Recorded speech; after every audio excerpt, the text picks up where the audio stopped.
У жыцці на нейкім пераломе яго чалавек як бы заварочвае назад, і нібы галоўным клопатам становіцца яшчэ раз прайсці перажытае.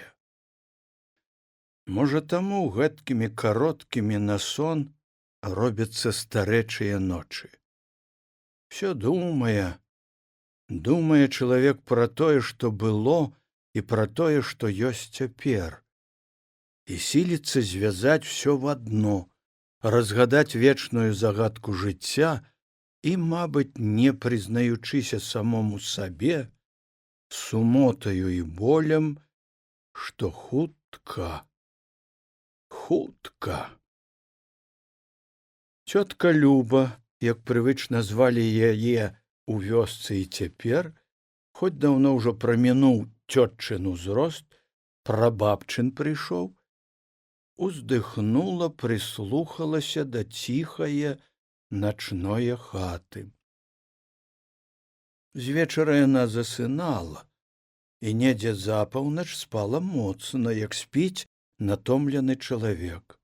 Каб на маладзейшыя гады смешна было б сказаць, што нарабілася.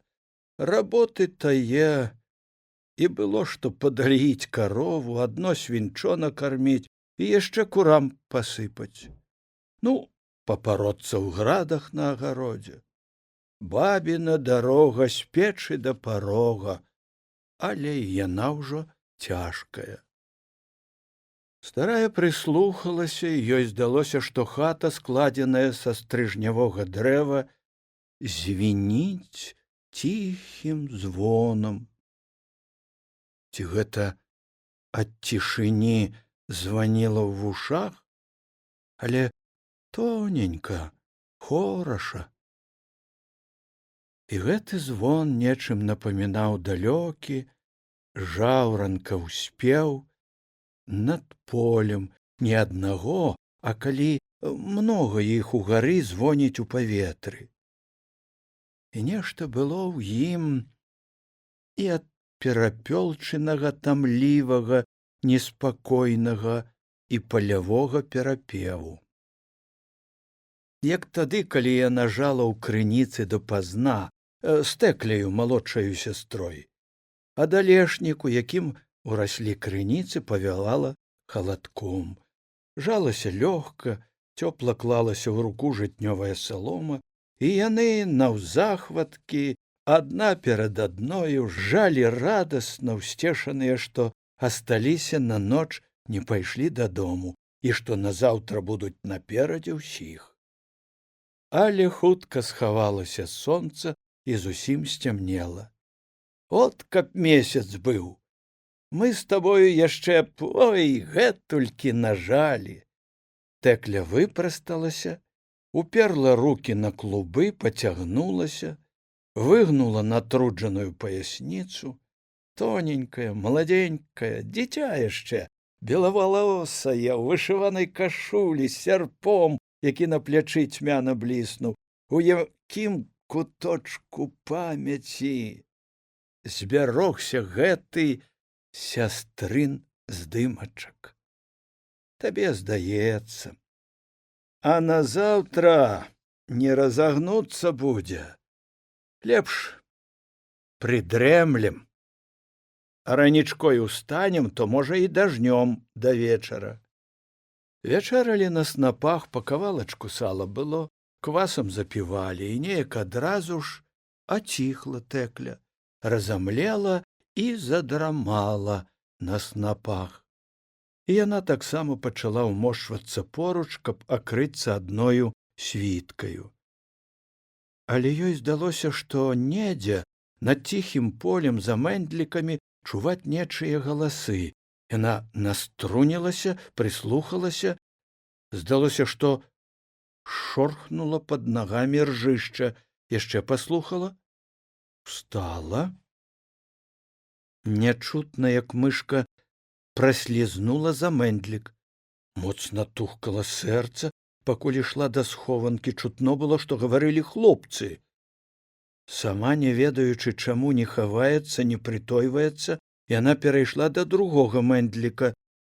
Ну, каб хто з жанок застаўся жаць, а то чаго мужчыны тут ночы будуць?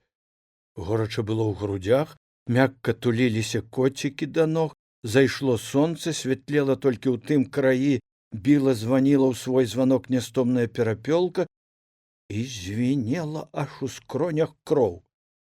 Нешта вяло і вяло яе далей і не магла растлумачыць, што, не магла спыніцца, і выйшла ў канец поля да сенажаці, якая пераходзіла ў куп'істае балота, якое цягнула аж да рэчкі. Звінела перапёлка, паціху супакоілася сэрца, і чамусьці смутна і горка стала, што няма нікога.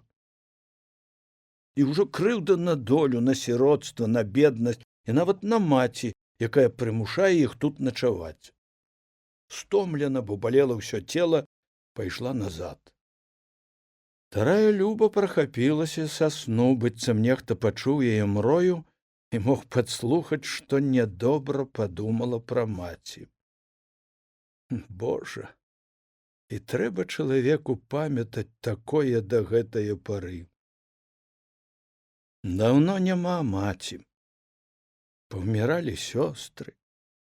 Старая ведала, што ўжо больш спаць не зможа, калі растурбавалася гэтак сярод ночы, уздыхнула. Цяпер лепш, каб настроіць сябе ўспамінаць добрае. Тое, як гулялі дзяўчатамі, тыя вяселлі, вячоркі з прасніцамі. І адразу ж у памяці выплыў Антось. У кажушку з аблямоўкаю, з чубам над вачыма, зімняя ноч, месяц, як ён дагнаў яе, паваліў на смех пад піскай рот ад дзяўчат і пацалаваў. Зноў, нібыта засаромілася, памяць спатыкнулася, паўвеку прайшло, як зямлю касцьмі парыць. Дзяцей 3 на яе пакінуў. От каб цяпер падняць яго, паказаць, як жывуць, каб і выпусціў з таго свету, то не пазнаў бы чалавек, дзе ён і куды трапіў. Падумаў бы, што ў рай перапхнулі.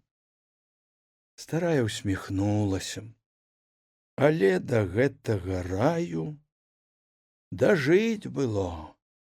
Дзіва толькі, што з памяці і з душы жыццё гэтае не выбіла памяць пра тыя песні, пра тую маладосць, кароткую, як сонечны зайчык, светлую плямку ў жыцці. Нечаму, як успомніла пра тое, пачынала кружыцца галава. І нешта засціла вочы. Гэтак бывала тады, калі пухла з голаду. Здалося, што і цяпер ляжыць на палку пад коўдраю падбіванкаю скудзелі, ўжо злямчаную за зіму. Усё плыве ўваччу.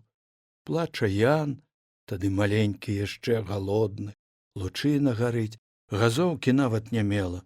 Слаба, як з-пад вады чула. Дзверы грукнулі, павіталіся ў хаты. Вечар добры. Але ж і лядоўня ў цябе. Яна нічога не адказвала на прывітанне. Гэта я гляджу, што цябе нідзе не відно. Дай, думаю, зайду, адведаю. Занядужала, ці што? От ляжу, як прайду крыху. Галава кругам ідзе, ні рукі, ні ногі не служаць. Суседка прайшла, прысела на ложку. Так ты ж, бадай, пухнуць пачала. Ось яно што. Я бо думаю, як жа гэта ты з дзецьмі так? Што ж ты рабіць будзеш? Яна не магла гаварыць, туманілася ў галаве, заплюшчваліся вочы. Волька яшчэ патапталася, пабожкала. Калі Люба ачнулася зноў, старэйшая яе Маня паліла ў печы. Тут жа тупала Волька, памагала ёй. Пасля яны кармілі яе рэдзенькаю падкалодкаю з мукі, зашчымленаю. І маленькі збаночак Волька прынесла. Як жа гэта ты з дзецьмі так дапусцілася? Яны то нічога, а сама гэтак, а што ж яны без цябе? Прападуць? Это ж я некалі хранусіся. Пяцярык давала, як пашню пазычала. Яна мне яшчэ мяшок вінна. Але вот не аддае, а я і думала. Пайшла яна на мяне з вілкамі, вочы выму. І хранусь з-за стала ўстаў. Галубка, пра які ты пяцярык? Не чапіся без толку, каб горшага граху не было. Плакала я і галасіла. А што ты з праціўным зробіш? Зловіць, заб'е, абязвечыць. Хто ж за мяне заступіцца? То хай бы тэкля твая хоць што перакінула дзецям. Сястра ж, не чужая. І ў яе хата дзяўчат.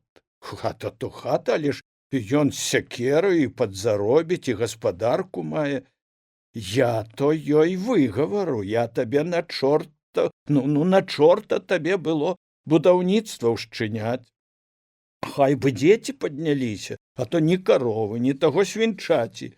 Як жа ты іх пагадуеш? На чорта тады табе і гэтая хата будзе, што ты сама, што? Сама дзерава з лесу цягаеш. Трэба ж неяк агораць, а то гэта я возьме і паваліцца.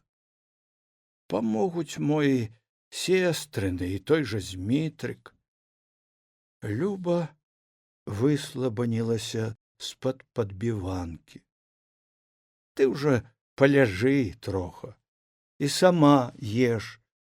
Я табе там крыху мукі прынесла і здору скрутачак. Сама троху еш, не толькі дзецям давай. І майму ж праціўнаму.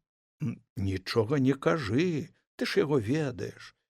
А ты, манечка, не хадзі к нам больш плотна дровы ламаць, бо мой уже прыцікаваў, то не хадзі лепш у наш. Яна паглядзела на старэйшую, на Маню. Дроў таксама не было пад весну, і Маня хадзіла красці дровы альбо ламаць платы. Не пайду, буркнула Маня. Старая Люба ляжала, глядзела ў столь. У вачах усё мітусіўся той чырвоны на чорным агарку лучыны агеньчык, і ад яго веяла не цяплом, а холадам старое гнілое хаткі. Яна павяла рукою перад тварам, нібыта здымала, адганяла ад сябе тую здань, якая жыве разам з ёю, і каб зусім адкаснуцца ад усяго, паволі ўстала з ложка, выйшла ў чыстую хату, пастаяла. Роўна пагрукваў на сцяне вялікі з жоўтым маятнікам гадзіннік, чорным вокам глядзеў з покуці тэлевізар, адблісквалі дзверцы паліраваныя шафы. Падышла да акна, паглядзела цераз вуліцу, за густым бэзам бярозаю ліпаю, што нізка вісела веццем над варотцамі, і не відно было вольчынае хаты. Плот яшчэ не цяперашні, коланы з круглякоў, ледзьве відзён быў на зеляніне прысаду, который ўжо год, як памерла Волька. Чужыя людзі жывуць у яе хаце.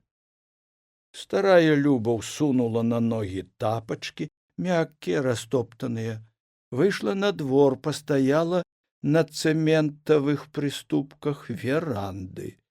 На небе ўставала далёкая ранішняя яснасць, і неяк зашарэла, запалавела ноч, і зоркі, якія яна бачыла ўжо слабенька, як расінкі, відны былі высока і рэдка. Цёплом павявала зямля, не астывала яна за ноч, толькі крыху засмучаная расою і халадком, дзе на нізінках ці ў зацішных сырых мясцінах. Вільготная свежасць ішла і ад саду, ад густой лапушыстае канюшыны над ім. Старая пастаяла, нібы хацела прыдумаць, што ўзяцца рабіць. Уздумала старая баба, выпаўзла ночы з хаты на двор і стаіць. Карову даіць рана яшчэ. Яна вярнулася ў веранду, прычыніла за сабою дзверы, зірнула на газавую пліту, на якой стаяла цяперашняя белая з накрыўкаю скаварада і гэтакі ж чайнік. І усміхнулася сама з сябе. Спіць спакойна вёска. Кузні і тае ўжо няма. На тым месцы, дзе яна стаяла, толькі вялікае каменнае кола ляжыць з дзіркай у сярэдзіне, на якім нацягвалі шыны на абады, ды кучка гліны і шлаку, там, дзе быў горад. Няма тых кавалёў, што ўмелі рабіць і зубіць сярпы. Думка спатыкнулася над тым, што і жней ужо няма. Цяпер хто пойдзе жаць? Маладзейшыя ніколі не жалі і не ўмеюць. Цяпер у жніво і людзей нідзе не ўбачыш у полі. Не гэтак, як некалі, толькі і відно, як стаяць у полі нібы горы гарбатыя камбайны. Старая памацала кран на балоне ці закручаны. Адзін клопат у яе — накарміць янам. Мо ўжо гадоў 20 выпраўляе на работу. Механізатары цяпер і пааруць, і пасеюць, і пажнуць, і памалоцяць, і звязуць. Усё мужчыны, не жанкі. І бульбу пасадзяць і дагледзяць. Ужо і на кароўніках, і на свінарніках на пастаяннай рабоце мужчыны. Ці ж гэта можна цяпер жанкам казаць, што цяжка? Грэх казаць. І дзяцей больш за 2 баяцца нарадзіць. Хоць бы дзяцей раджалі, гадавалі, мужчын глядзелі. Жанкі выжылі і ў вайну, а колькі мужчын паклалі там. І цяпер з імі всякага бывае. І гарэлка гэтая губіць. Жанкам трэба глядзець мужчын, шанаваць. Яна век пражыла без мужчыны. Яна ведае. І была крыўда на Мар'ю, што вось так яшчэ здаровая баба села на пенсію, ніякай работы не хоча, і Яна не глядзіць. Сабралася і паехала да Веры, малую даглядае. Сама работа ў вёсцы, яна, маці, не вечная, колькі ёй за ім глядзець і пыніць яго. А трэба і памыць, і зашыць. Што ж гэта ён, як салдат, усё сам і сам. З малых год у рабоце і касіць і араць. Не ў пару пайшоў за плугам. Баялася, што ад нястачы, ад цяжкай работы закажанее, не вырасце. Вырас, падняўся.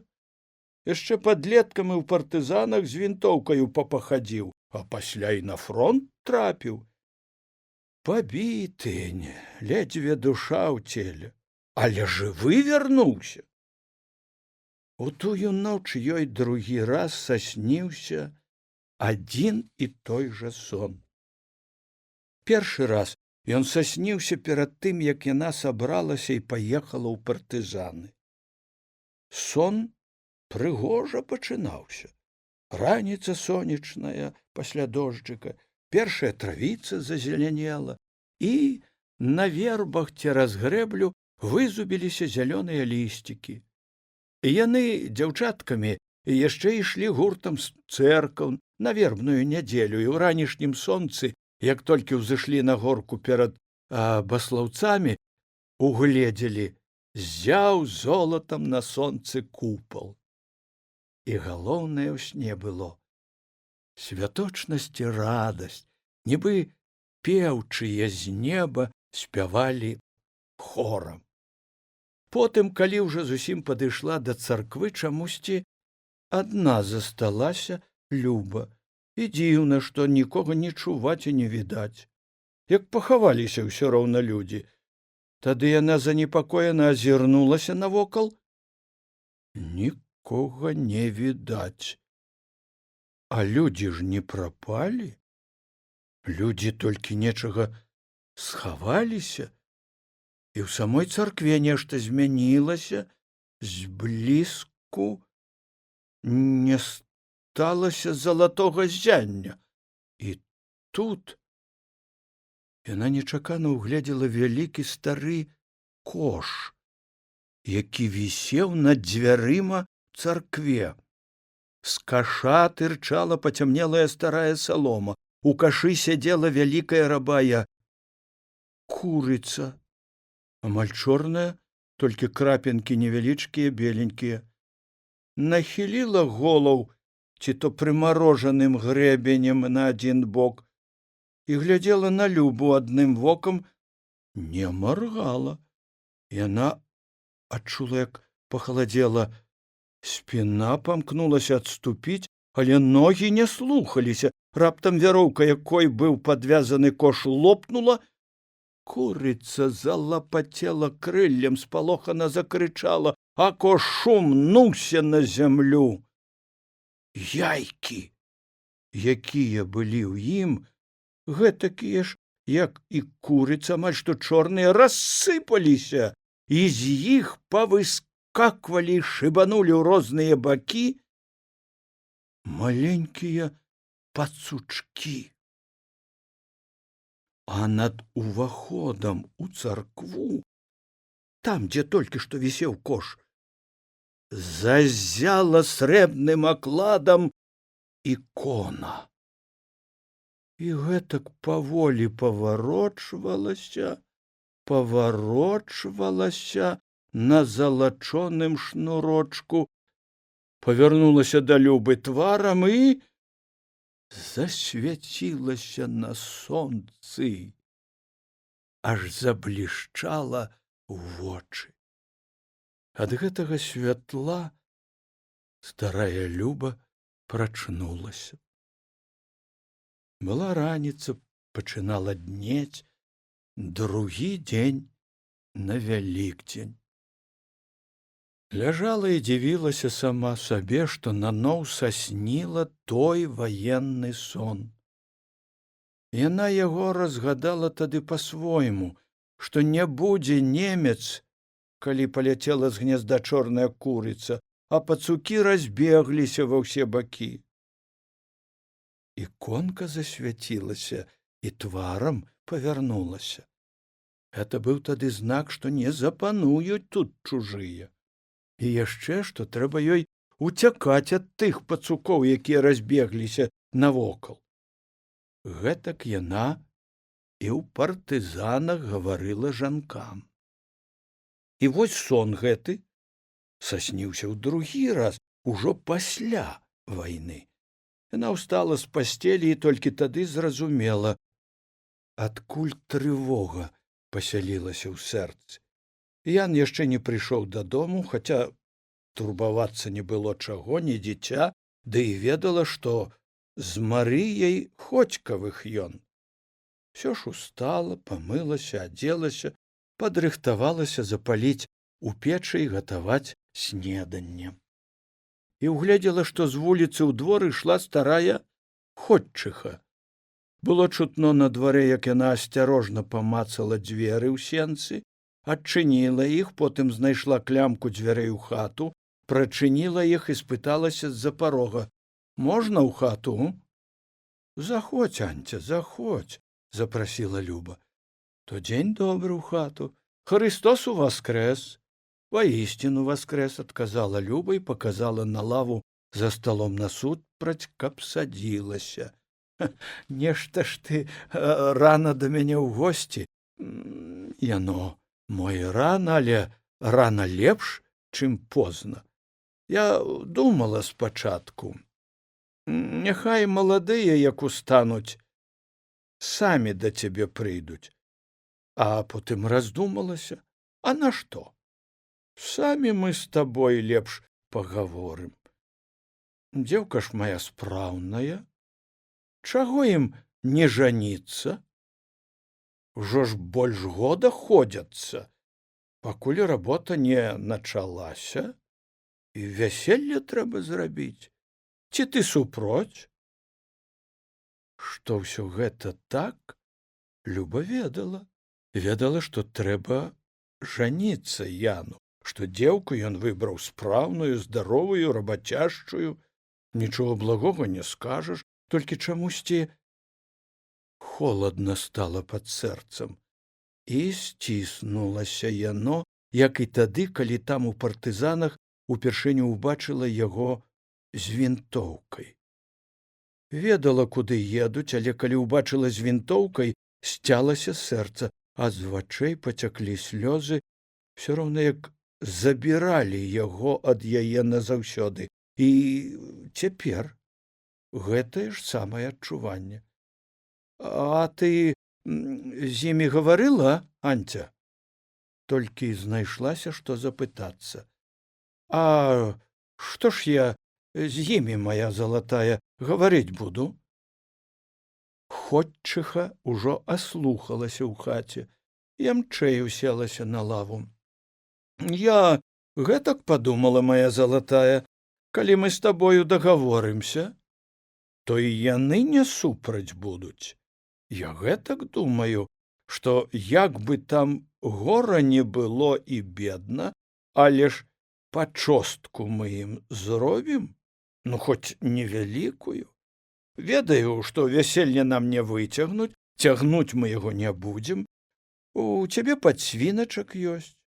У мяне старога сала хапае яшчэ, а самагонкі я сама наганю. І зробім у мяне ў хаце. Няхай і людзі будуць, і гармонік пайграе. Всё правільна гаварыла разумная і хітрая ходчыха. Не заікалася, што маладыя у яе хаце жыць будуць. Ну, не ў Любіну ж хату ім лезці.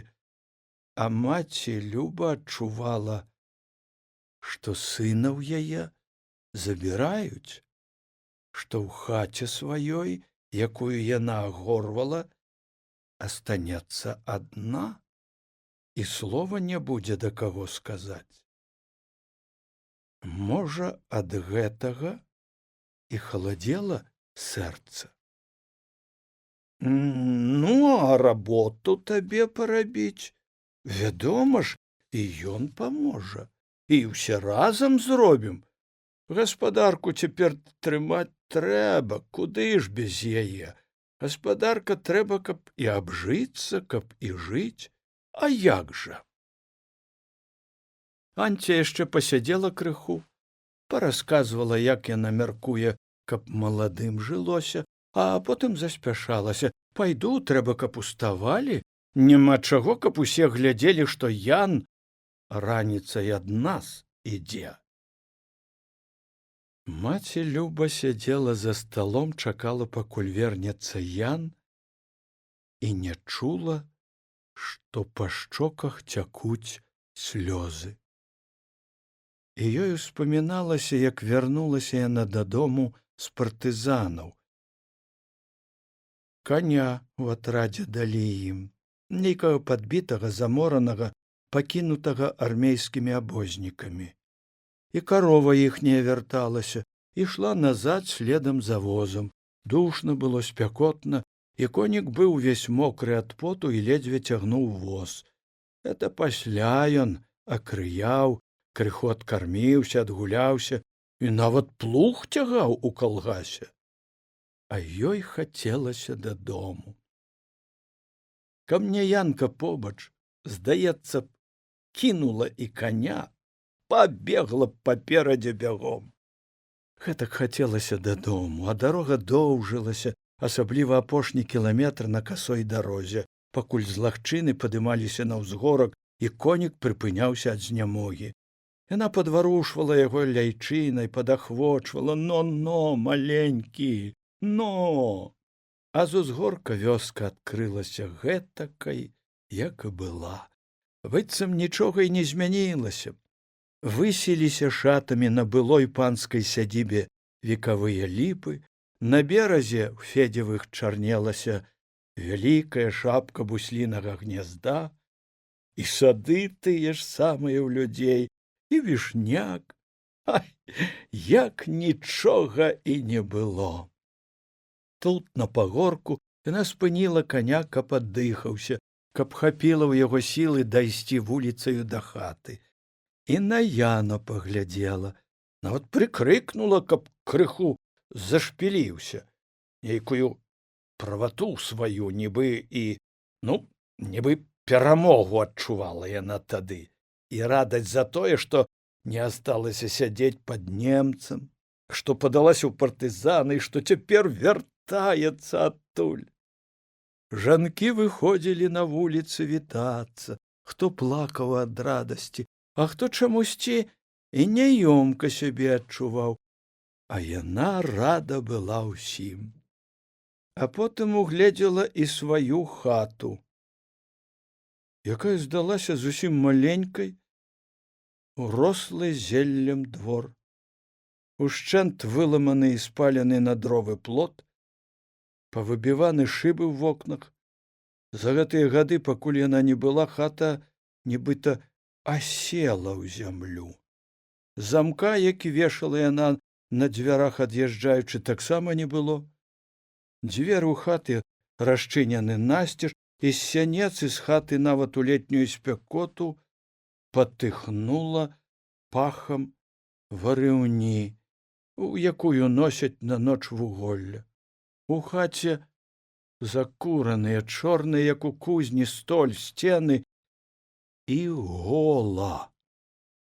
Толькі на покуці нечакана вялікі стол, лясцяны ложак, драўляны, роблены яшчэ самім Іванам. Чамусьці яго не разламалі і не спалілі.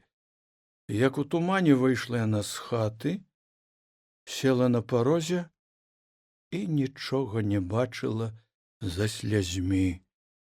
Здавалася, што чарната на свеце, як тая сажа на столі. Ян стаяў на дварэ пры кані, глядзеў на маці, чамусьці пацягнуў за папругу і зняў з пляча вінтоўку. Узяў яе ў рукі, нібы зброя магла дапамагчы. І яна перасіліла сябе, устала з парога і папрасіла: «Дай мне з клунка ікону. Яна там, зверху». Забрала ікону, зайшла ў хату, узлезла на стол і павесіла на покуці. Калі выйшла на двор, угледзела суседку. Волька цяжка ішла ёй насустрач, абняла, заплакала. «Нічога, жывая асталася, то і абжывешся. Не ўсё прапала, я пасуду тваю ўзяла, і радня разабрала твоё дабро. Вернуць людзі дробязь. А зараз пайшлі да мяне, пад'ешце з дарогі. А тады я жанок пазаву і хату. Пойдзем табе, адмыем». А яе што, палілі? Ніхто не паліў.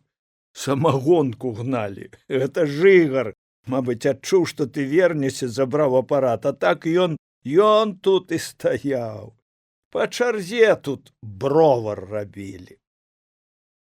Вечарам яны заснулі з Янам у сваёй хаце, на сваім ложку, на матрацы, напханым свежым сенам. Праз 2 дні Яну трэба было ісці на зборны пункт, адтуль на фронт, а ёй пачынаць жыць з нічога. Праўда, начамі пачалі падкідаць, вярталі людзі то сахор, то цэп, то цабэрак. то табурэтку. Старая схамянулася. З пляца за садам нехта ішоў да хлява. Яна адхіліла рукою гардзіну, прыгледзелася. Ян ішоў шырока, лёгка, як малады зусім, прыгнуўся пад нізкую яблыневую галіну, перад хлеўчуком прыпыніўся, азірнуўся, і старая апусціла гардзіну, адхілілася, спалохалася, што ўгледзіць яе. Бачыла, як зайшоў хляўчук, дзе спаў летам на сене. Нашто гэта яму? Стары чалавек, унучку ўжо мае, ну, што ён сабе думае? Старая ткнулася ў хату, пастаяла, не ведаючы, што рабіць і чым забавіцца. Аставалася толькі чакаць, пакуль даіць карову, выганяць яе на пашу, пасля пабудзіць Яна. І крыху са злосцю думала пра нявестку, што так ёю трэба, што каб другі, то даўно гэтак бы зрабіў. У роздуме прысела на крэсла ў хаце, паклала рукі на калені і гэтак сядзела, пакуль першы сонечны праменьчык не прабліскнуў у акно. Ёй гэтак хацелася ўсё жыццё, каб у хаце заўсёды было шчасце, радасць і лад. Ян памятаў на гэтым месцы толькі падмурак з камення. Падмурак урос быльнягом, лебядой, дзядамі, чамусьці зелле любіць бушаваць на былым чалавечым котлішчы. Варта чалавеку толькі пакінуць жытло, як цераз год-два двор зарастае. Над падмуркам улетку мядова цвілі і пахлі на ўсю вёску векавыя ліпы. Мабыць, яшчэ дзяды ці прадзеды пана Чэчкі садзілі гэтыя прысады. Ян ніколі не цікавіўся, але чуў ад маці, што род пана Чэчкі даўні і багаты, і апошні збяднелы пан з яго дажываў век у іхнім маёнтачку. Знакаміты пан Чэчка быў яшчэ і тым, што яму выбілі вока. Тут, у лагчыне за маёнткам у крыніцах. Невядома, на каго нарваўся гэты даволі бяскрыўдны пан, але мужчына патырчакай гэтак пусціў яго, што трапіў у вока, і яно потым выцекла. Пасля гэтага здарэння заставалася звязаная з панам Чэчкам у народзе прымаўка: «У цябе напагатове, як у пана Чэчкі». А справа ў тым, што калі той чалавек напаў на пана, то пан стрэліў з нагана, які ён насіў заўсёды з сабою. Але насіў у кішэні загорнутым хусцінку, і таму пакуль дастаў і раскруціў, не толькі вока пану можна было выбіць, але і без галавы пакінуць. Пана Чэчкі пасля рэвалюцыі не чапалі. Праўда, гарлапаны накшталт старога Кіршчэні і 3 братоў Баласёў, гэтаксама гультаёў і беззямельнікаў, памыкаліся распатрашыць пана. Людзі не далі і добра зрабілі, бо потым прыйшлі палякі, і тым, хто сваіх паноў патрашыў, крывёй рыгнуць давялося. Аднак пан Чэчка не астаўся чакаць, пакуль скруцяць яму ўсё ж голову, а падаўся разам з палякамі, і больш пра яго ні слуху, ні духу. Нават з немцамі ніхто не вярнуўся з радні пана Чэчкі, а было ў залесе, што вярнуўся сын панаў і загадаў людзям знесці ўсё назад, што некалі цягнулі з панскіх пакояў. І неслі, баяліся ўтаіць. Праўда, як прагналі немцаў, і гэты самы панскі сын уцёк з імі, зноў прыйшлі і разнеслі кожны сваё, нават не пасварыліся. Дабро з маёнтка пана Чэчкі пакрысе ў потайкі расцягнулі, у гаспадарцы ўсё прыгодзіцца мужику, і разнеслі, не ведалі толькі, што рабіць з кнігамі.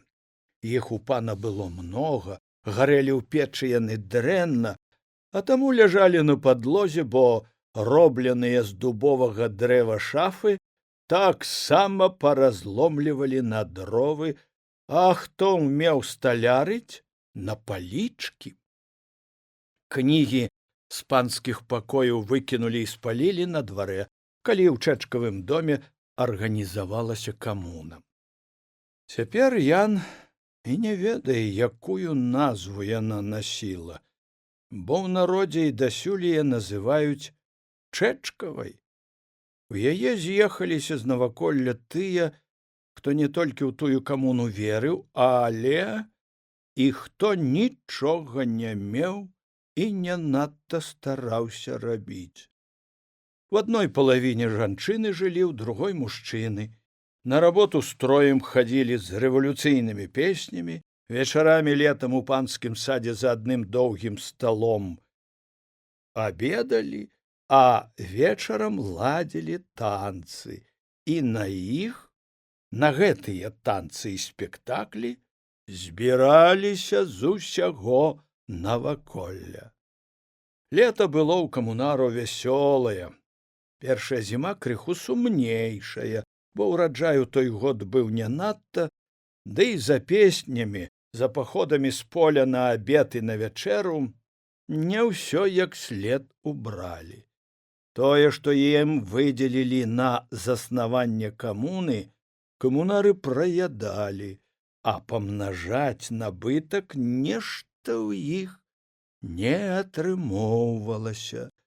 Ды і пры блізкім сумесным жыцці пачалі скоса паглядаць адзін на аднаго мужчыны.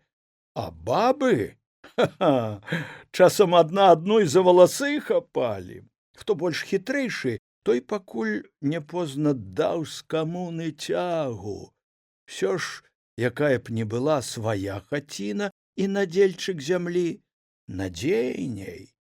Самыя загартаваныя пратрымаліся яшчэ амаль з год, а потым зніклі, і пасля іх зноў ад былога панскага маёнтка засталіся толькі абшарпаныя голыя сцены, вытаптаныя здзічэлыя кусты і хлеў з расчыненымі насцеж варотамі. Хлеў гэты служыў потым калгасу, у ім была калгасная канюшня.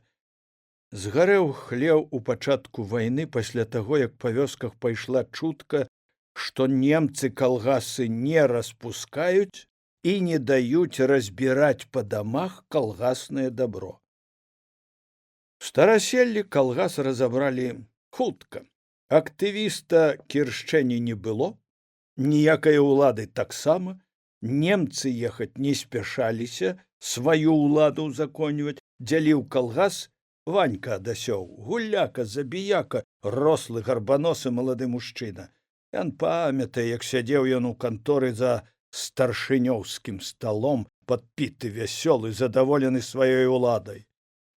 Бальшавікі адбальшавічыліся, а чорту лысаму, які прыйдзе з немцам, пакідаць дабро не будзем. Распісвайся, тётка, забірай сваё дабро. Зямлю падзелім, як да калгасаў. Ванька дзяліў, седзячы са спіскам, але спісак складаў не ён сам. Гаварылі, што і рахункавод тут прыклаў руку, і стары Мурзік, які аціраўся пры канторы, быў у праўленні, і Жыгар сваё слова падакнуў. Яно і відно было, што некаторым і коні лепшай, карова, і збруя, і не толькі ім, але і сваякам іхнім. Маці не пускала Яна на гэтую дзялёжку, і пайшоў ён па сваё дабро, калі наказалі з канторы, каб прыходзіў. Ідзі, калі клічуць, не па сваёй волі, пабралі людзі, і ты бяры, не правуйся, што там будзе, бяры, ідзі ціхенька. Прававацца не надта і направуешся з Ванькам. Калі хто спрабаваў заікнуцца, што яго абдзялілі, Ванька гігікаў, ягонае вока драпежна мружылася, і ён раіў: «А ты ў сельсавет ідзі і на мяне паскардзіся». Калгас размялі за 3 дні, як яго і не было. А як пайшлі чуткі, што немцы не чапаюць калгасы, заняліся ў ноч пад навальніцу дымам панская канюшня і панскі дом. Ян добра запомніў гэтую рабінавую ноч. Аж слаліся маланкі на самую зямлю. Хацелася прыгнуць галаву і зраўняцца з ёй. Не спала ўся вёска, не толькі ад навальніцы, не спала з-за пажару, які заняўся над былым панскім дворышчам. Усе ведалі, што гарыць, але ніхто не біў у рэльсу, ніхто не бег тушыць, ні гвалту, ні руху ў вёсцы, быццам вымерла яна. Вецер дзьмуў ад вёскі, і таму не страшна было, што яна зоймецца гарэць. Падпальваў разумны чалавек, усё прымеркаваў. І страшней за самую навальніцу, за маланку, было гэтае зарыва, якое высвечвала чорныя нізкія хмары над зямлёй. Цяпер, праз многа гадоў пасля ўсяго бачанага і перажытага, пасля таго, як нагледзеўся, як гараць запаленыя цэлыя вёскі, Ян всё ж найярчэй памятаў той пажар. У яго свядомасці гэта адклалася як пачатак вайны. Вайна пачалася ў іхнім стараселлі з таго пажару. Бо і маці, якая хадзіла па двары і малілася, паўтарала: «Вот і да нас вайна дайшла». Ванька Адасёў, які гэтак заліхвацка дзяліў калгас, потым хадзіў па вуліцы з белай паліцэйскай павязкай, прыгожы, задаволены формай і тым правам, якое яму далі немцы. У волю было і пад'есці, і выпіць хапала, і жанчыны любілі яго, а паспрабавала б якая не палюбіць. Ён п'яны часам пагражаў, што ведае, хто падпілаваў мост цераз рэчку.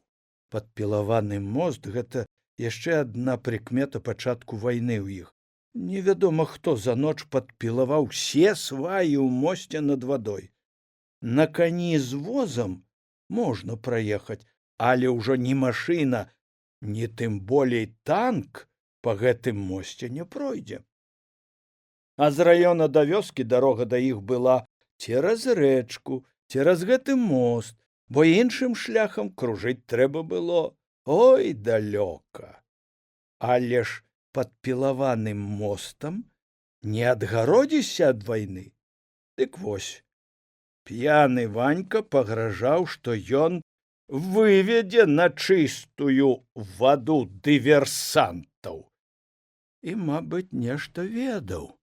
Бо пасля таго, як у лясах за полем з'явіліся першыя групы акружэнцаў, як пачалі заяўляцца ноччу нават сюды, у палявую вёску, узброеныя людзі і называць сябе партызанамі, Ваньку Адасёва знайшлі застрэленага у полі паміж стараселлем і азярцом, дзе жыла тады самая Ванькава любоў.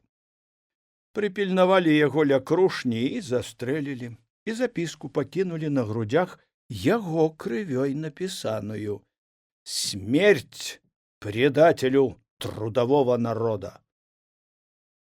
Всё было спісана на партызан, якія прыходзілі з лесу.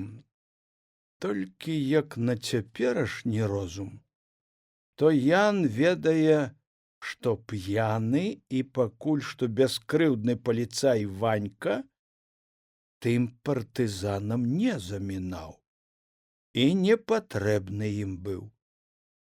Забілі Ваньку тыя, хто добра ведаў яго дарогі, і хто баяўся таго, што той ведае. А ведаў Ванька тых, хто складаў спіскі на падзел калгаса. Можа, ведаў і тых, хто мост падпілаваў, і таму не надта немцы наязджалі ў іхнюю палявую вёску, найбольш свае паліцаі на падводах і конна. Пахавалі Ваньку ад асёва немцы з гонарам. Людзей сагналі, на могілках месца выбралі, на самым узгорачку. Цяпер ад тае магілы амаль і следу не асталося. Ніхто яе не даглядаў і не правіў. Але месца вакол пуставала. Побач з ім людзі не хацелі хаваць родных. Пра ўсё гэта думаў Кулеш, рамантуючы дзіцячую пляцоўку на былой панскай сядзібе. Работа няхітрая, і рабіў ён яе з задавальненнем. Пазабіваць дзіркі ў драўляным барабане, паставіць лаўкі, паправіць качэлі. На дзіцячую пляцоўку зазіралі не толькі садзікавыя дзеткі, але і мясцовыя школьнікі. Ды пасля таго, як зрабілі гэтую пляцоўку, яе, мабыць, ніхто не рамантаваў. Ён падумаў, што на добры лад трэба будзе пасля рамонту выпісаць на складзе фарбы і перад выхаднымі днямі пафарбаваць. Як прыедзе у госці ўнучка, таксама можна будзе прывезці яе сюды пагуляць, хаця гарадскія дзеці па гэтакіх гульнях не сумуюць. Адрамантаваць дзіцячую пляцоўку Яна папрасіла Галя, і ён згадзіўся. Пакуль працаваў, дзяцей яна павяла ў сад, каб не заміналі пад рукамі. Але ён бачыў, што і з саду яна паглядае на яго. Хто б гэта думаў, што панскі падмурак згодзіцца на такое, на дзіцячы садзік. Але прыйшоў час, дарос калгас і да свайго дзіцячага садзіка. Паставілі на панскі падмурак фінскі домік, абклалі яго цэглай, і выйшаў цёплы домік для дзяцей. Гаспадара толькі на яго не находзілася. Вясковыя бабы ў ім даглядалі дзяцей па-вясковаму. Накарміць, выпусціць на вуліцу пагуляць, зноў накарміць, спаць пакласці і бацькам аддаць. А Галя бралася дзяцей вучыць. Кулеш здалёку угледзеў старшынёўскую машыну. Чамусьці падумаў, што з Мяцельскім ён сустракаецца кожны дзень. Калі не сустракаецца, то бачыць старшыню. Цікава, як ён умее гэтак ездзіць па калгасе, што ўсюды ўспявае паказацца і пабыць. Машына спынілася насупраць садзіка. Мяцельскі вылез з машыны і няспешна пайшоў да варотцаў, адтуль на прасткі да Куляша. Здароў, Ян. Хоць у аднаго рукі дайшлі навесці тут парадак. Я сваім будаўнікам колькі разоў пра гэту пляцоўку напамінаў. Напамінаў, не загадваў. Загадаў бы, зрабілі б. І гэта праўда. Мяцельскі ўважліва паглядзеў на Яна. Потым туды, далей, дзе гулялі разам з Галяй дзеці. Ён таксама завярнуўся, паглядзеў. Святочна выглядала Галя ў белай кофтацы і лёгкай яркай паркалёвай спадніцы. А яна звонкая яшчэ баба. Пры такой памаладзець можна, ей-богу, падміргнуў Куляшу Мяцельскі. Кулеш заўважыў, як загарэліся прыжмураныя старшынёвыя вочы, і адчуў, што чамусьці стала горача ў шыю. Ён і сапраўды адчуваў сябе, што нібыта памаладзеў за апошні час. Цела стала лёгкім, настрой светлы. А Галя і праўда здалёк была падобная на дзяўчыну. А сястра яе, помніш? Прыгажуня была. Мы за ёй бегалі, ой, бегалі. Гарадская, ты помніш? Чаму ж не? Помню. Я і Галю, як угледзеў, папытаўся: Наташа? Гаворыць: Галя. Наташа? А я і забыўся, бачыш ты. Ты ж яшчэ зусім смаркач быў. Як жа ты помніш? А ўжо помню. І што прыгожая была. Помню. Можа, таму, што большыя ўсе ў яе паўлюбляліся і аж біліся. Ой, біліся, праўда. Мяцельскі засмяяўся, мабыць, успомніў тыя хлапчукоўскія бойкі з-за прыгожае гаражанкі. Цяпер і яна, мабыць, старая, гэтакая ж, як і я. Загінула яна в экспедыцыі там, у Сібіры. О так! Каму назвод, таму і рады няма. Ведаеш, чаму Русакевіч сюды прыехаў? Уцякаў з горада, дзе тады ўсіх вучаных людзей бралі, нацдэмаў. Пакінуў усё, дадому, вёску схаваўся. Але і тут дастала яго яжовая рука. Без сваіх не абышлося, нехта сігналізаваў. Мяцельскі на хвіліну звёў бровы, быццам успамінаў таго, хто тады сігналізаваў. Просьба ў мяне да цябе, Ян. А то я думаю, чаго ты сам сюды з'явіўся? Камбайнёра не хапае? Выручай, брат. Которое лето ўжо выручаю, Семёнович. Ты што, не верыш, што нельга мне цяжкая работа? Думаеш, дактароў падкупіў? Запытаўся Кулеш. Ён ведаў, што зноў не хапае камбайнёраў, ведаў, што давядзецца зноў яму жаць, як і ў мінулым годзе. Дарма, што на пенсіі дактары забаранілі цяжкую работу. Ведаў гэта і Мяцельскі. Не ведаў толькі, што ў мінулым годзе жаць Кулеш пайшоў з радасцю і, каб падзарабіць, і засумаваў па рабоце. А сёлета не хацелася яму чамусьці. Знаеш, калі адмовішся, не пакрыўджуся, але прасіць прыехаў. І ведае, што не адкажу я табе. Знаеш, ведаю. Мы все-таки партызаны. А камбайн зноў стары дасі, і п'яніцу якога памочнікам. Стары, а попробуй забраць у каго навейш. Мог бы па блату і новую машыну даць.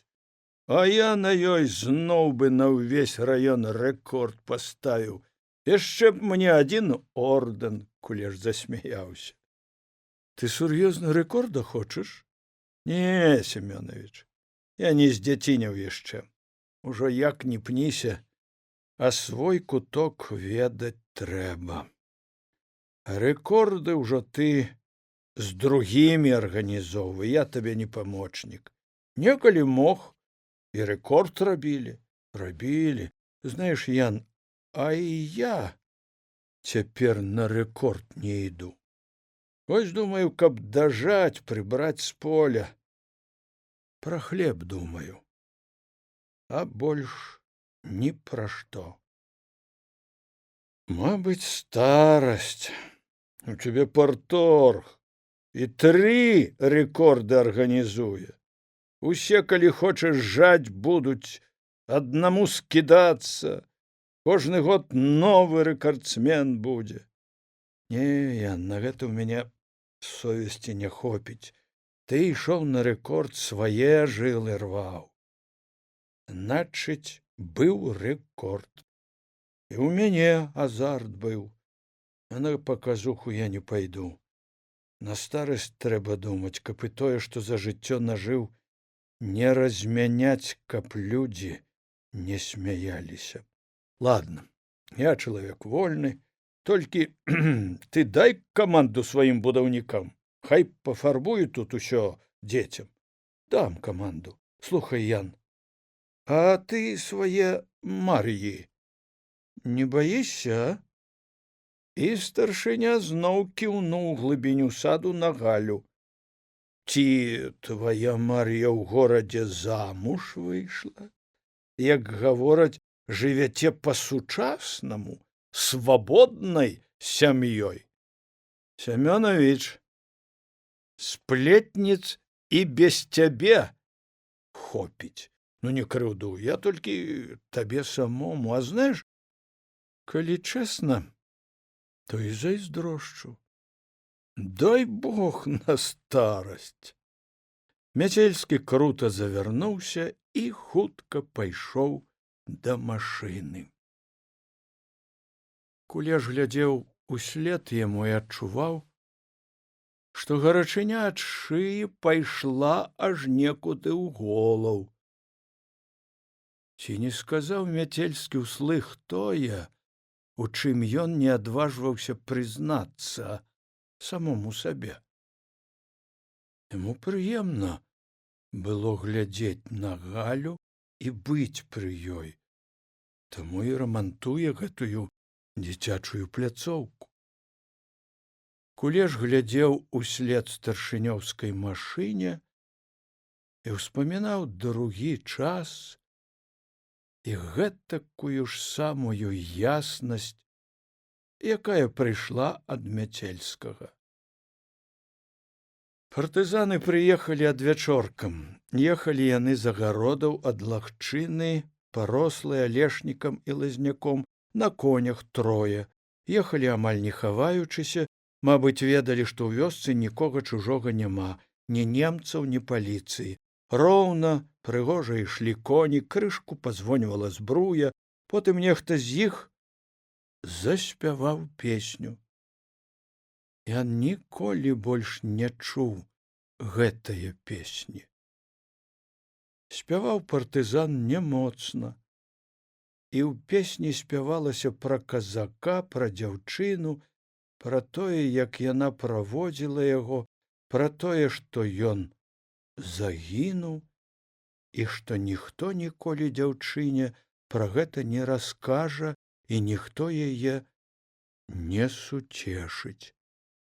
Песня была незнаёмая, можа, украінская, але нейкая блізкая, свая.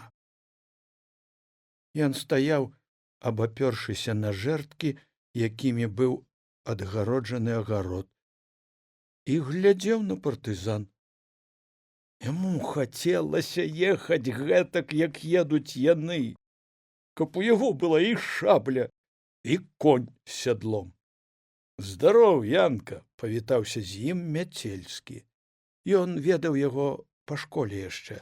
Двое другіх былі пажылыя мужчыны, неяк грузна цяжка сядзелі на конях, а Васіль лёгкі, малады. Няма нікога ў вёсцы? Няма, слава Богу. Это добра. Але дабяруцца скора. Всюды дабяруцца і да вас дабяруцца. Поле тут у вас, дарога ім удзень адкрытая. Мяцельскі крануў коня шпорай, каб ехаць далей услед за мужчынамі, якія яго чакалі, але адразу ж нацягнуў павады. Пра маню вашу нічога не чутно? Пра сястру яны нічога не чулі і не ведалі. Не, ніхто не аб'яўляўся. Мужик еш. Ён жа райкомавец. Знаеш, што я табе скажу? Будуць яны шукаць яго. Добра, калі ўцёк ён і сям'ю схаваў. А так канцы не толькі самому.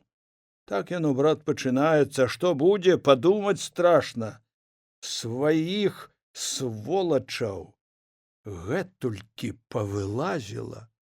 Будуць шукаць яго, дабяруцца і да вас. Пойдзеце пад пятлю, як сям'я камуністаў. І ні цябе не пашкадуюць, ні мацеру. Што вам траціць? Берите манаткі ў воз і давайте да нас, у зону, а то поб'ють без суда і следства. А ў нас перажывяце, быць не можа, нас немец не возьме. Скажы, Янка, што гэта я табе гаварыў, а мяне прасіў перадаць мой бацька. Твая маці яго ведае. Ты гэтак і раскажы, як я гаварыў. Твая маці, карацей, раскажы і скажы, што мае бацькі забралі гаспадарку клункі і паехалі. Ён узмахнуў нагайкай, і конь лёгка і ахвотна пабег даганяць тых двух коннікаў наперадзе. Пра тую гаворку Ян расказаў маці. Яна разоў некалькі перапытвала, плакала, а ноччу загадала капаць яму, каб схаваць куфэрак са скарбам. За ноч сабрала клункі, запрэглі каня і паехалі на старыцу. Нібы пагарэльцы жабраваць паехалі. Нават хату не забілі. Всё пакінулі. Карову толькі налыгалі, карову маці пакінуць не магла. І за раніцу даехалі да лесу. Адтуль дарога ішла на старыцу, адтуль са старыцкага лесу прыязджалі партызаны, і ён стаў партызанам. І конь у яго з'явіўся потым, і сядло, шаблі гэтак і не дастаў за ўсю вайну. Ай, ды і не патрэбна была яна шабля, хіба толькі для форсу. Граната ў разведцы надзейней, калі што якое, і аўтамат, і каб патронаў пару дыскаў было заўсёды пры сабе. А па іх паліцаі прыязджалі. На 2 падводах перавярнулі ўсё ў хаце, ў хлявах, узяць нічога не было. Хату не спалілі толькі таму, што ўпрасілі суседзі. Занялася б гарэць вся вёска. Кулеш аж здрыгануўся ад кароткага барабаннага тупату. Рыжы хлопчык у белай маечцы з воўкам і зайцем на грудях ускочыў на адрамантаваны драўляны барабан, з задавальненнем круціў яго і слухаў, як барабан грыміць. Ян, пакуль яшчэ не кладуцца яны спаць, паправ ложак гэтаму рыжаму касманаўту. Там, дзе ён, усё грыміць, рвецца, ломіцца, попрасіла Галя. Малы, як пахвалу, слухаў пра тое, што пра яго гавораць. І Ян кіўнуў галавой у знак згоды. Што ж, таварышы, пачнём наша рабочае паседжанне. Ніхто не пярэчыць? Мяцельскі устаў з-за стола. Я сабраў вас, таварышы члены ўборачнага штаба, каб яшчэ раз разам са спецыялістамі зняць апошнія пытанні, ўнесці ўдакладненні ў наш план уборачнай кампаніі. Прапаную такі план работы. Я прайдуся па ўсіх асноўных пазіцыях нашага плана. Нам канкрэтна кожны па сваёй епархіі даложыць, калі што новае, неўвязкі якія. Адным словам, пачнём. Гаварыў ён трохі стомлена, нібыта надакучыла гаварыць адно і тое ж, але пільны яго позірк непрыкметна і уважліва сачыў, хто і як рэагуе на сказанае. Па гэтай рэакцыі ён хацеў зразумець, як там на самай справе. Першае галоўнае — тэхніка, камплектацыя, гатоўнасць да выхаду ўсіх звенняў на сённяшні дзень. Гатовы хоць сёння, коротко адказаў інжынер. А на пробным выездзе будзе то ў аднаго, то ў другога недарэгулявана, недакручана. На тое ён і пробны выезд, каб усё да канца падагнаць. Калі пробны? У нядзелю будуць з раёна. Памочнікаў падабралі? Расстаўлены канчаткова, адказаў інжынер. Каго паставілі да куляша? Жолуда. Кулеш згадзіўся? Згадзіўся. А што пенсіянеру? І ельніцкаму каго? Тагановіч з майстэрні. Ельніцкаму за тое, што гэты жолуд яму цягае віно на работу. Трэба было і памочнікам пакінуць, не ўтрымаўся Кіршчэня. Старшыня не дагаварыў, на нейкую хвіліну прымоўк, гледзячы ў паперу. Кіршчэня сядзеў чыста паголены ў кляшчатай мультановай рубашцы, у афіцэрскіх галіфэ і вынашаных, але да бляску наваксаваных хромавых ботах. З поўным адчуваннем сваёй годнасці ён прадстаўляў рэўкамісію і хацеў, каб усе зразумелі, што ад яго пільнага вока нішто не схаваецца. Ён быў наперадзе і ўсё бачыў, як і некалі на коніку ў штанах з леямі з наганам. На гэтага старога трэба мець жалезныя нервы, каб трываць. У канцы нарады ён возьме слова і ўсім яшчэ дасць рэвалюцыйнага запалу. Ну што ж, можа і добра. У куляша можна павучыцца. Інструктаж па пажарнай бяспецы праведзены, Пётр Петрович, па лініі партыйнай работы, па нашай партыйнай лініі. Пачну па парадку. Сумеснае паседжанне партбюро з праўленнем праведзена. Разгледжаны пытанні аб рабочым плане правядзення ўборкі і продажу збожжа дзяржаве. Зацверджаны персанальны склад звенняў і экіпажаў. Апошнія ўдакланенні, якія былі, гэта з памочнікам Тамашову. Мне здаецца, што жолуду варта пабыць з такім механізатарам. Распрацаваны ўмовы сацыялістычнага спаборніцтва, меры матэрыяльнага і маральнага заахвочвання, вырашана грашовыя прэміі выдаваць талонамі, якія будуць атавараны грашыма ў канцы года пры падвядзенні вынікаў усяе уборачныя кампаніі. Парторг зрабіў паўзу, каб даць магчымасць ацаніць вынаходніцтва. Круглатвары лысы пры гальштуку, нават у спякоту, на твары заўсёды задаволенасць сабой і за тое, што здаровы і малады, і за тое, што ўсё ведае і правільна рашае і ўмее гаварыць. Гэтак здавалася Мяцельскаму. Ён не любіў парторга за тое, што працаваць той ленаваўся. Не ўтрываў, хмыкнуў Кіршчэня. Радзюк прымоўк, быццам чакаў, што той нешта скажа, але Кіршчэня прамаўчаў. Парторг быў новы чалавек, і ён яго асцерагаўся. У кожным уборачна-транспартным атрадзе створаны партыйныя групы, замацаваны палітінфарматары. Вялікая работа праведзена нашымі народнымі кантралёрамі. Думаю, Антон Александрович тут сам нам пра гэта раскажа. Парторг кіўнуў галавою да старога Кіршчэні. Праведзена інструктыўна-метадычная нарада ідэалагічнага актыву калгаса, падрыхтавана патрэбная літаратура, зацверджаны план культурна-бытавога абслугоўвання, правялі агляд работы нашых клубаў, бібліятэк, агітбрыгады, іх гатоўнасць абслугоўваць жніво. Падрыхтавана наглядная агітацыя. Як найшырэй будзем разгортваць сацыялістычнае спаборніцтва. Важна, каб забяспечыць аператыўнае рэагаванне кіраўнікоў служб гаспадаркі на прапановы і заўвагі калгаснікаў.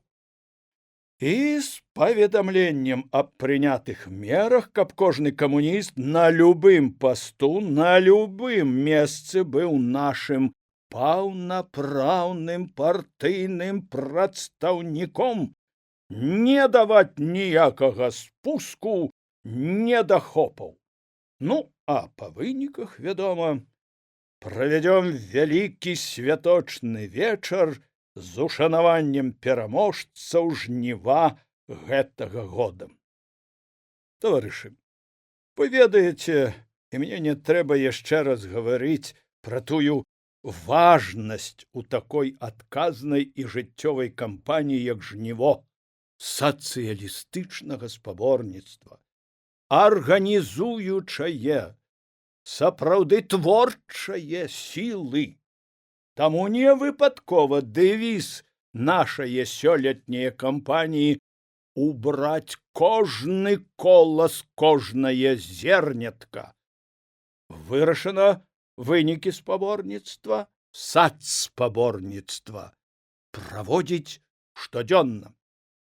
Давай, Пётр Петрович, канкрэтней.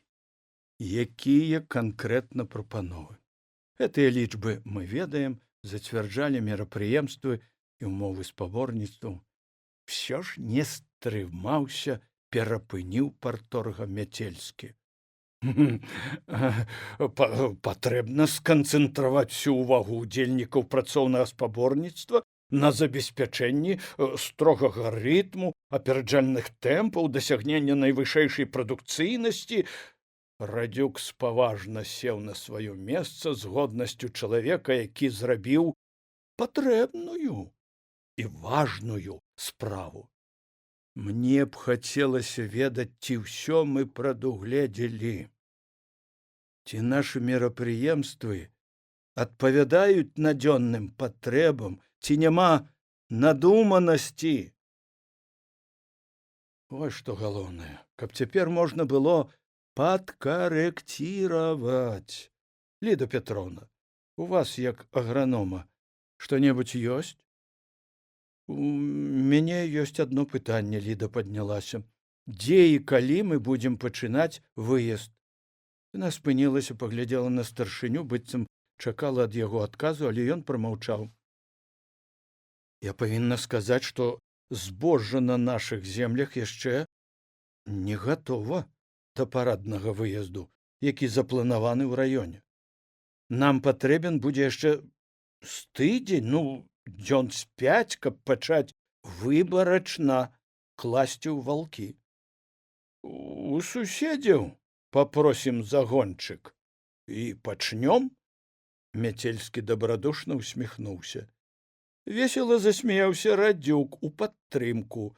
Камсамольская сакратарка, эканамістка. Маўляў, не адна ты такая разумная.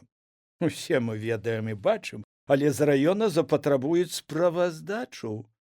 А калі не будзе яе, прыгрозяць, што на бюро быць давядзецца. У вас усё? Пакуль што у мяне ўсё. Астатняе будзе, як пачнецца сама работа. Так, Ліда Петровна правильно сказала. Асноўнае будзе, як пачнецца работа. Мяцельскі зірнуў на яе. Акрамя аднаго часу.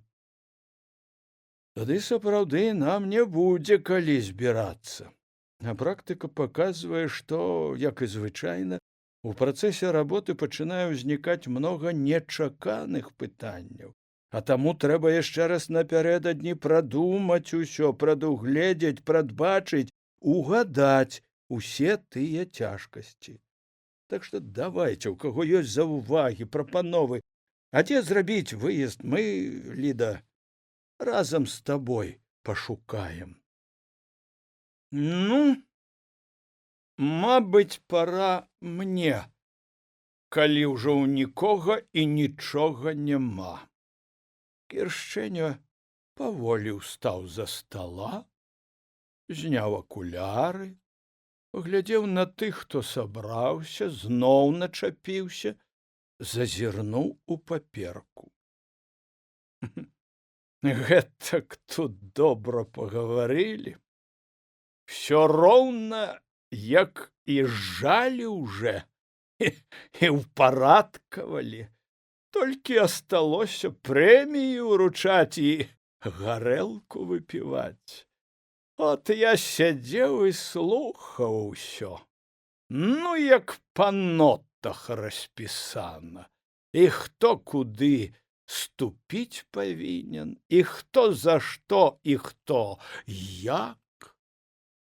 А калі тое будзе чытаць і правяраць, хто калі і як хлеб пойдзе.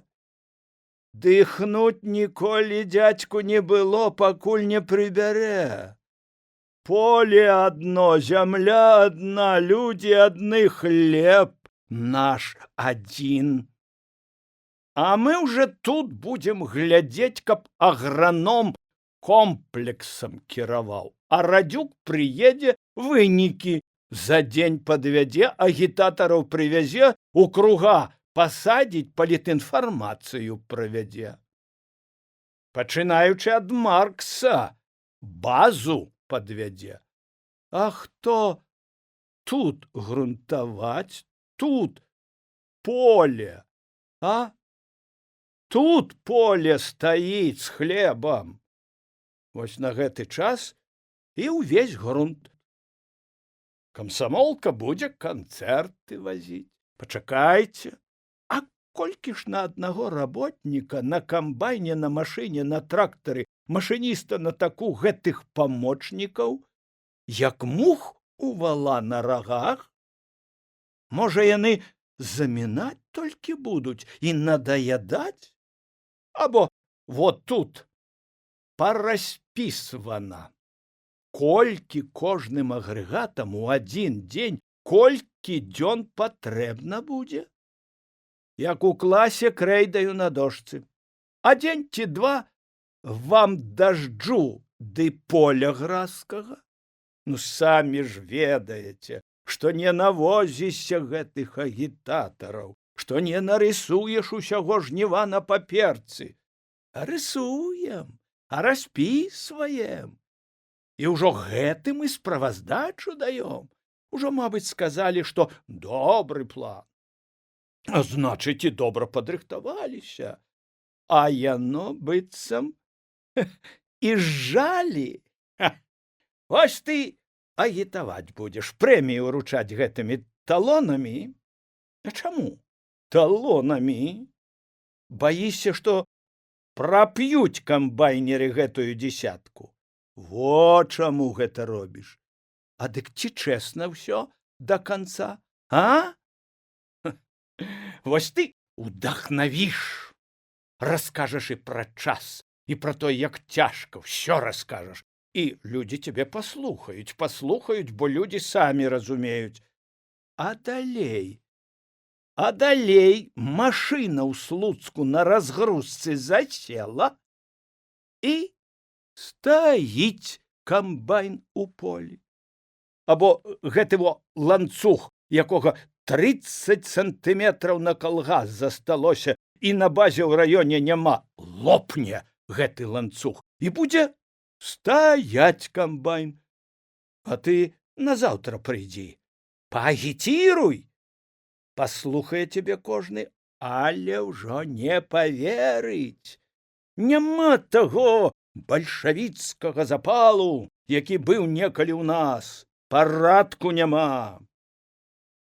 Кіршчэня прымоўк, пільна паглядзеў на ўсіх, чакаў, каб яму хто запярэчыў. Худы, сутулены, з кароткім не па гадах густым сівым вожыкам валасоў, ён нібыта памаладзеў, глядзеў востра, яму не пярэчылі. Ён не заўважаў, што яму ніколі не пярэчылі, калі ён выступаў і гаварыў.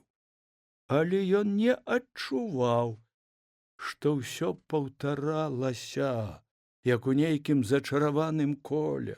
Праз год тое ж самае будзе з папраўкай толькі на дату. І цяпер ён на нейкае імгненне спыніўся, здалося, што ўсё не на самай справе адбываецца, а ўспамінаецца яму. І як сядзіць спакойна, уважліва старшыня, голаў нахіліў так, што Кіршчэня не бачыць яго твару. Маўчыць, нешта ці то піша, ці то малюе на лістку паперы старшыня парткома. Лысіна ў яго аж пачырванела ад незадаволенасці. Маладая аграномка слухае, наструнілася. Інжынер спакойна пасміхаецца, як чалавек, якому ўсё гэта старана, Ён сваё ведае, сваю работу зробіць, і з гэтымі планамі і паперкамі, і без іх яны яму калі не дапамагаюць, то не замінаюць. Вот тут інжынер посміхаецца, што ён як бы не было, а работу зробіць сваю. А ты б не надта разагнаўся, мабыць, каб твой механік з тваімі механізатарамі не хадзіў, як курыца з куранятамі. Толькі курыца куранят гарэлкаю не падпойвае. Вы тут з аграномкі пахіхіквалі. Я сам па полі паехаў. Праўду яна кажа. Але ёсць каманда. І правільна. Парадак павінен быць.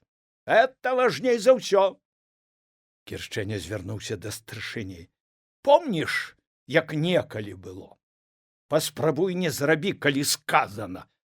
А на цяперашніх часах гэтых раённых начальнікаў як хочаш абкруціць можна, а не гарэлкай вочы заліць. Ну, гэта ўжо, братцы мае, поўна анархія і антыпартыйнасць, не ўстрымаўся Радзюк. Што ты сказаў? Ты яшчэ мяне партійнасці вучыць хочаш? Я за яе жыццё аддаў, а ты за яе хаваючыся хочаш жывот сабе гадаваць, пенсію высядзець у падлакеях ходзячы?